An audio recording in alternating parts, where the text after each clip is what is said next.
Lähme sellega sisse ka sinna, aga ma tahtsin jagada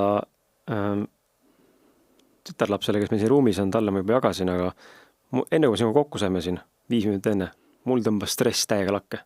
Mul tekkis siuke ärevus. Ja mitte saate salvestuse pärast, kaotasin telefoni ära.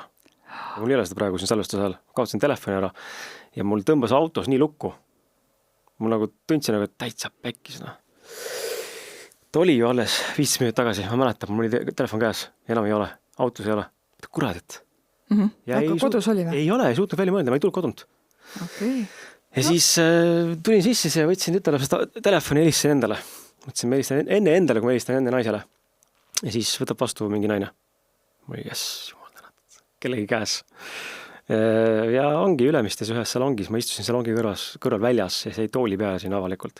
Nii et humanity on endiselt olemas ja sellel on lootust. Keegi hea leidis selle ja lihtsalt pani sinna salongi. Just. Nii et väga lahe. Aga tõmbas stressi täitsa lakke. Nagu totaalselt tundsin, et nüüd on vereses. Maailma on vereses. Hetkega pinge tõusis lihtsalt. Sa tunned seda oma kehas ka. Ja siis tulevad mingid sundmõtted juba ja siis hakkab see mõte ketrama ja lähed sinna kuskile, ma ei tea kuhu sellega ja nüüd on rahu.